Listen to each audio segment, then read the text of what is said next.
Hey everybody, welcome back to the Jeep Journals. It is 5:55 in the morning. I'm in New Mexico and the sun is rising, and I just passed a sign that said God is real. What do you guys think? There's a lot of times that I've seen the question presented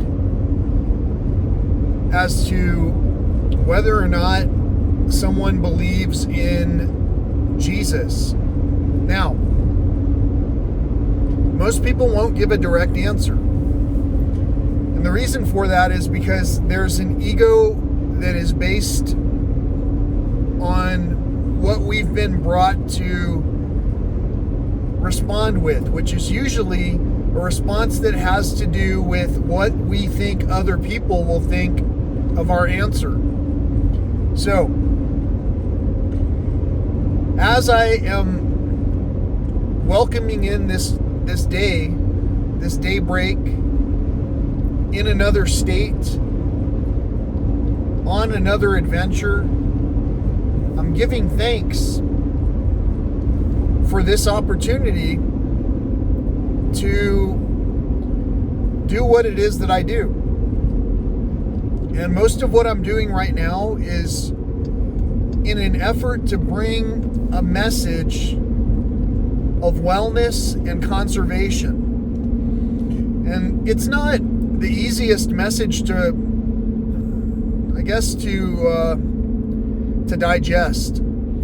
It's a complicated message that has a lot to do with what we would accept and how we would want to be perceived in public. So I'm far away from scales right now. I'm not going to be able to tell you what kind of progress I made in terms of losing weight. Not today anyway. However, I will be able to report that information on Thursday. Today is August the 3rd. This will be posting on September the 5th, which is Monday. So when you're seeing this, it'll be Monday, which means that on Tuesday's episode, you should be able to hear what progress, if any, that I made in terms of my weight loss journey while following the 7-day vegan challenge.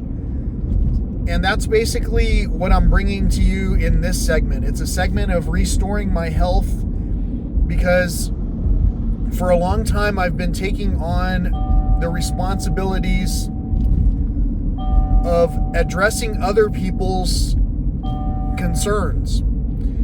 In this particular case, I just want to take on my own concerns right now. My own concerns are that I'm trying to build a viewership that allows me, the audience, to hopefully share this message across the generations.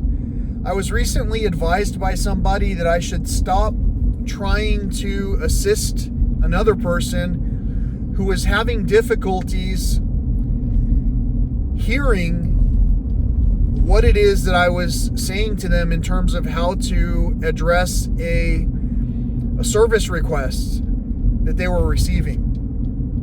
This almost would be like giving up on a friend. If I knew that a friend was having some kind of trouble suddenly, and I knew I was able to perceive this trouble, and I knew that I was able to somehow work with this person to overcome the struggles that they were dealing with.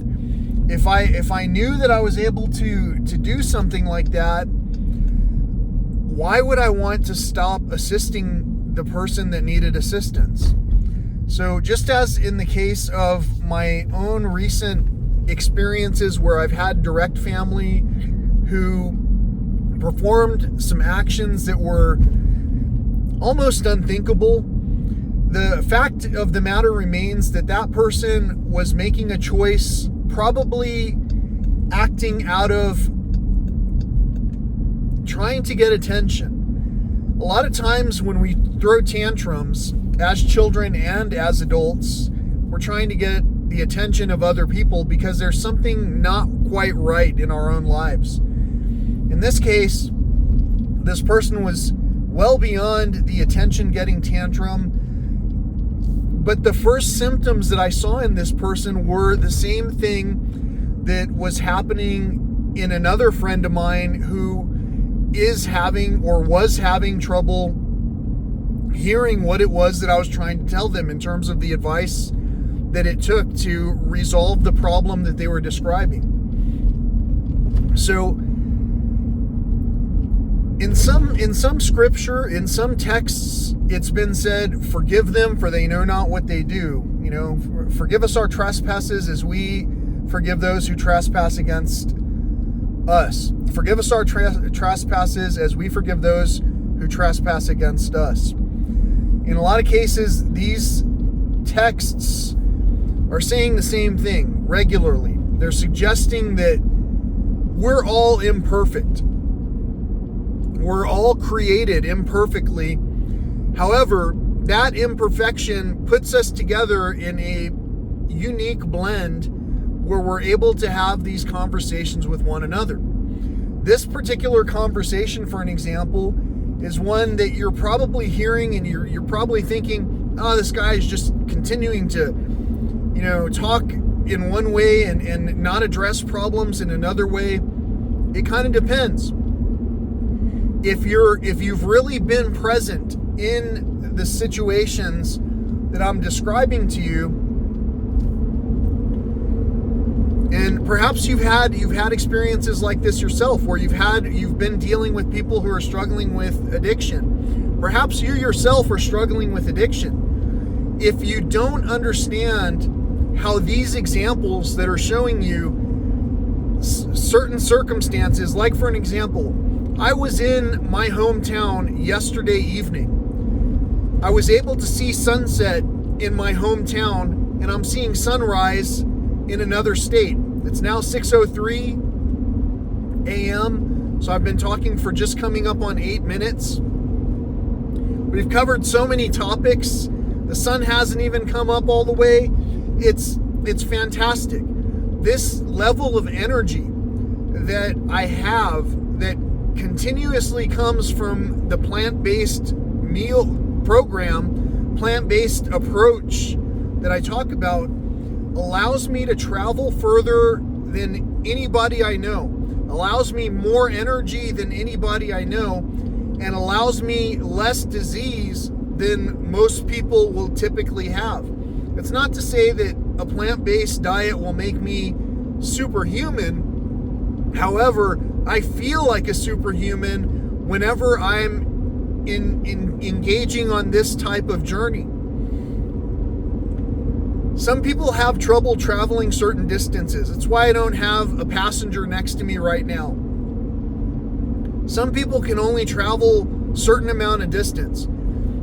And in many cases, they'll reinforce that thought by saying out loud, I can't travel that far. I have to worry about my breathing apparatus. I have to worry about bathrooms. I have to worry about food. I have to worry about medication. I have to worry about hospitals.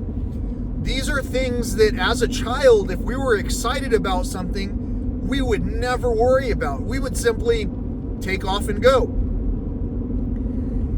Yesterday, before the sunset, I had the idea that I wanted to go on an adventure. And I basically picked up and went on an adventure. There was no shortcutting any of what I was doing. I've fully prepared. I've got a stockpile of snacks. I've got plenty of things to stay hydrated with. I've got a wealth of education in the form of audiobooks. I've got a wealth of entertainment in the form of the things that I'm seeing and the people that the things that I'm talking with you about, the people that who are engaging with me, who I can imagine are engaging with me, I should say. And I have joy. So one of the things that I try not to do None of us are perfect, but one of the things I try not to do is to limit myself, limit my beliefs by saying, I can only do this. I can only go this far. I don't know what I'm capable of. However, as I saw that message, do you believe in God? Or God is real?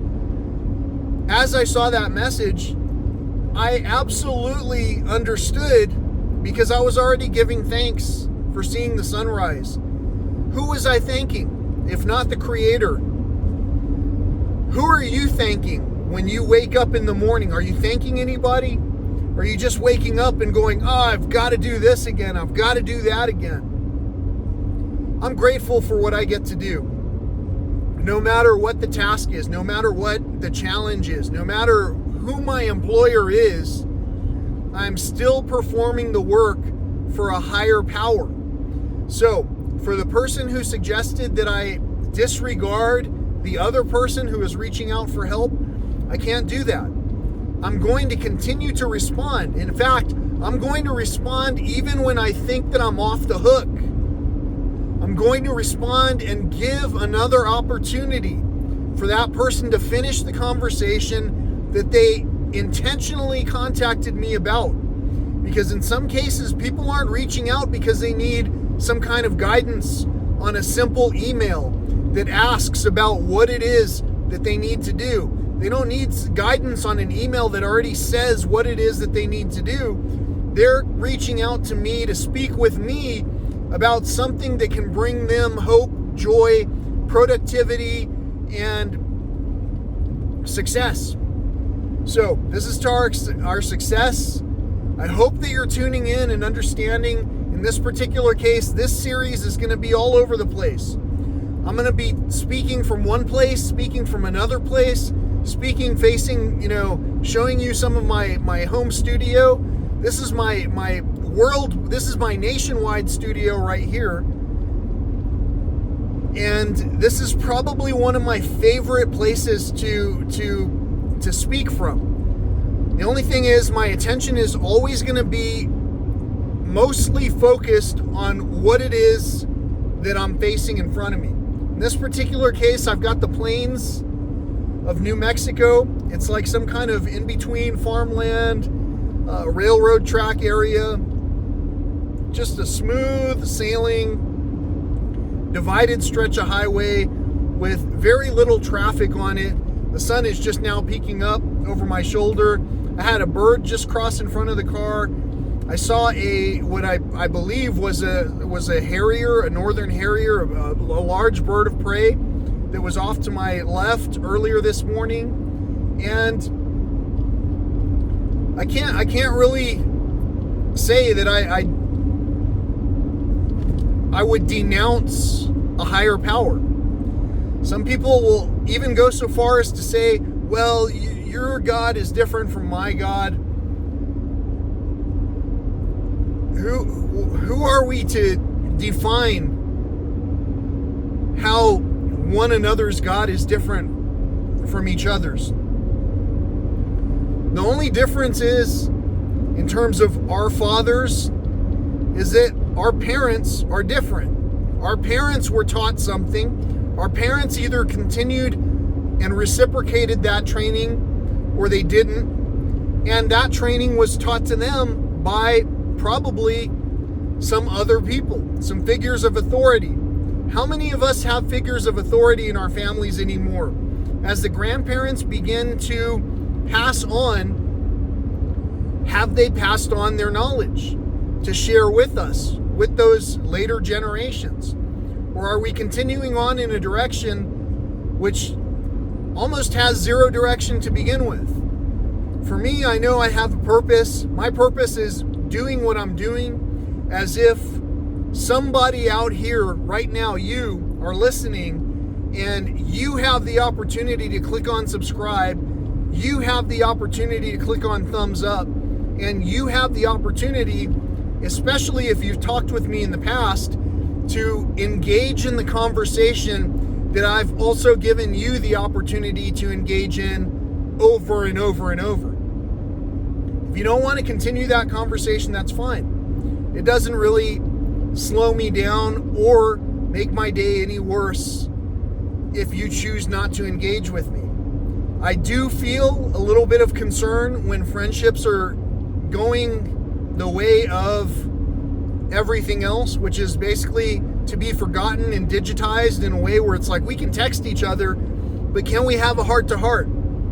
The heart-to-heart conversations are things that some people feel like, oh, you have to be a chosen one, you have to do this, that, and the other, you have to live by these certain rules, everyone's going to waste your time. There are people out there who abide by the rules of killing, stealing, and destroying. The person who would kill, steal, and destroy will also destroy relationships by not allowing the relationship the duration of time that it's obviously requiring. If we are coming into each other's gravitational pull over and over and over, then it must be that we're here to communicate together. If for some reason you have the opportunity to communicate with me in person, but you will not engage on this page for some reason, in public, with other loved ones, friends, and family, then it's possible that you might say one thing to one person and say another thing to another person altogether. That, to me, is a clear sign of someone who is not true. Someone who is not true has to think continuously about who they're talking with in order to determine what version of the truth, what flavor of person am I going to present today. That particular type of relationship is a challenging one because at that point in time, usually people want to excuse themselves out of that relationship because you don't want someone there with you who's real if you're not real. So all you have to do is be genuine. When you're genuine, the unreal, untrue, unfaithful will drive themselves out of the conversation automatically. So if you have mutual friends who are suggesting that there's somebody who has trouble concentrating, there are things in the books of texts, the books of peace, that talk about, there are passages that talk about things called afflictions. There are such things as afflictions that will cause us mental fog. If you want mental clarity, be honest with yourself. If you want mental clarity, I've got two large birds. We might see them overhead. I'm not sure. I've got to slow down because one's getting kind of low. It's right in front of me. It's a raven. There's 3 ravens that crossed right in front of me on the highway. Sorry you didn't get to see it. I got to see it. I got to tell you about it. And a lot of times when things cross, birds in particular, especially when they're in the field of view of the observer, it's almost like confirmation to tell you, these things that are being said are true. Pay attention. 2 days ago, I was walking on the trails in Friedrich Park. You'll see that on episode 1 where I posted day 1, August the 1st. And I was walking in Friedrich Park. There were some people approaching, and from some distance, the guy that was leading the group was talking so loudly about the Bible. And as they approached me on the trails, we began a conversation, but the guy who was talking wanted to lead his group away from anything that I had to say. I thought for sure that I'd met a fellow spirit of peace on the trail where we could at least say a genuine Texas howdy, speak with each other on the trail on the beautiful day that we were experiencing, and share something about the good word. Now, just because someone is sharing the good word doesn't mean that they're entirely a great person. It also doesn't mean that they're a bad person for walking away from a conversation that has to do with spirituality. What it does go to show, though, is that our priorities might be slightly off. If we don't know how to care for ourselves, we definitely won't care for others. If there are people out there who are yearning for knowledge and who are trying to share that knowledge, then what we would do is find a way to share that with one another. If If there are people out there who want to remove themselves from a conversation, well, that's going to be very apparent. If there are people that are forced to converse with somebody because of maybe a level of expertise that has to do with system administration, then it's possible that, again, it was just orchestrated that we needed to talk together once again. If for some reason we found that phone number in our pocketbook and go, oh man, I haven't talked to this person in so long, and we reconnect, we try to reestablish that conversation. Those types of things are sometimes up to the discretion of the person who is being called to have a conversation. It's never the wrong thing to test for the spirit of truth or the spirit of error by starting out the conversation on the grounds of spirituality. There's the sun. You see the sun, the rays of the sun shining through from the passenger seat. I'm driving, but I'm not really the driver, if that makes any sense. There was a bird that flew right in front of me right when I said that. So if you're waking up, give thanks. If you're waking up and you were previously struggling with health, don't forget, what we say is what we command into being. So if we continue to say, I can't go that far, I can't think about doing this, I can't do this, I can't remember, we're commanding into reality these shortcomings.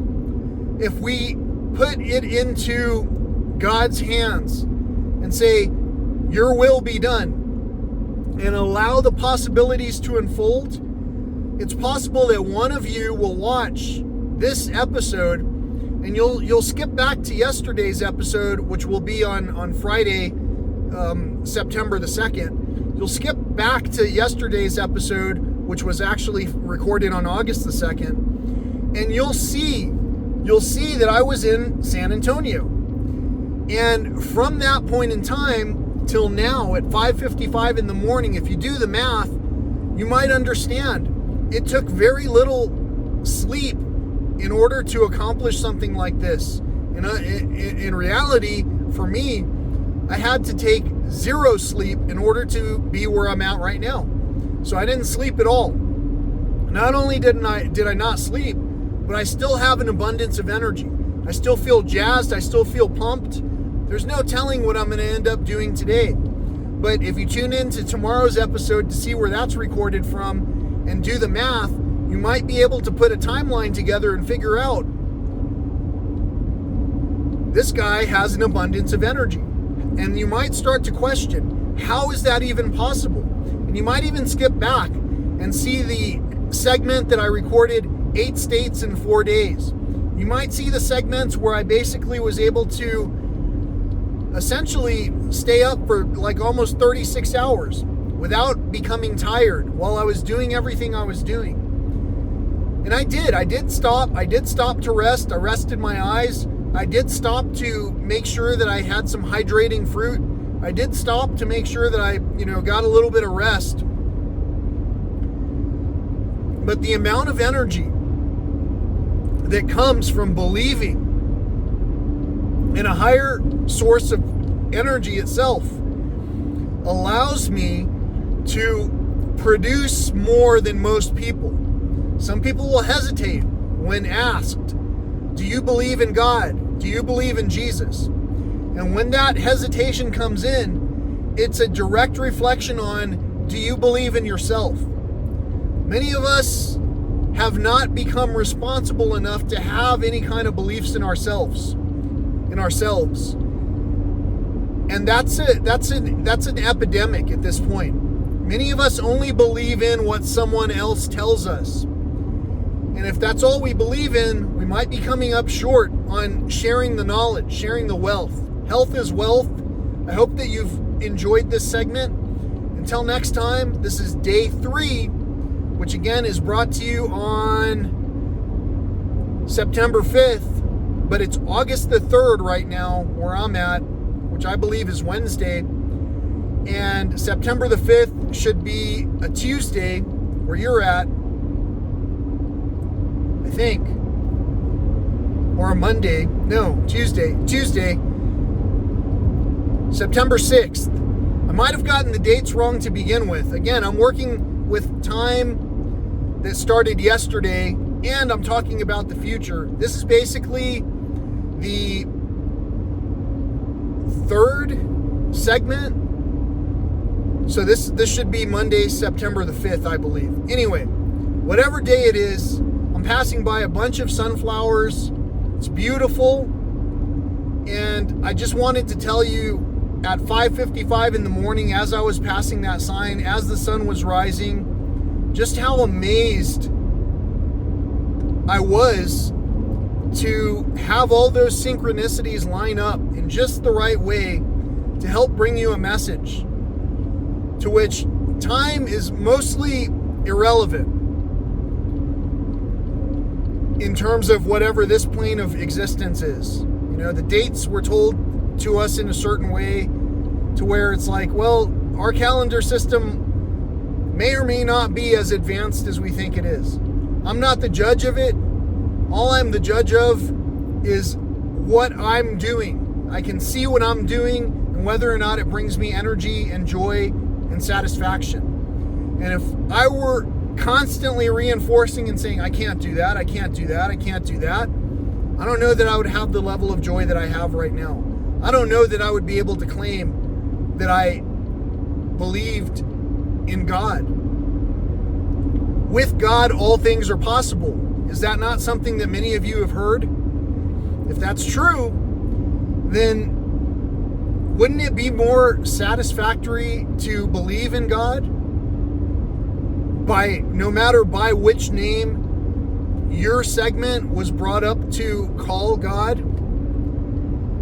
Wouldn't it be more satisfactory to understand that there was someone who taught the lessons of peace, who was vilified because it was so controversial that they were teaching these aspects that seemed so easy that even a child could get it? Just some thoughts. So until next time, thank you so much for joining. Thanks for subscribing. Thanks for clicking on the thumbs up. Thanks for clicking on the comment section to enter in whatever comments that you feel like entering. And thank you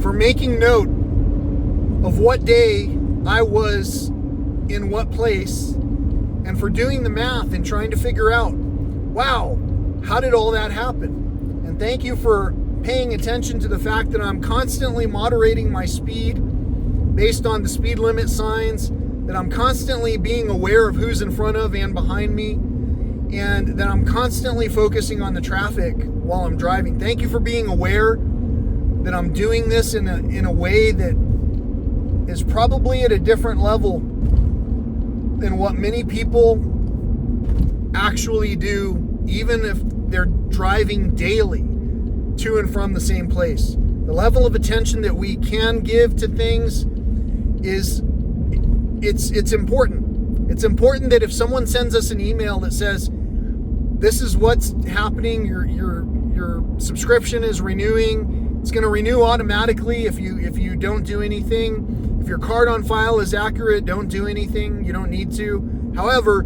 you can log on and renew your subscription early. If something like that comes to you and you're sending that email to someone else to interpret it for you, how many other ways do you think it can be said? So the question is, why is it that I'm supposed to reiterate those bits of information to someone? I think it's because we're supposed to be having a conversation. If you're seeing this and you know what I'm talking about, you know who you are. If you're seeing this and you've experienced something similar to this, you know who that person is who's not paying attention. If you understand that all of this is just basically a parable format, questions and answers type segment where you can literally participate by clicking on the comments and entering some kind of information there, then go ahead and do it. These are the opportunities we have to have conversations. If you're able to pick up the phone and talk with someone, do that.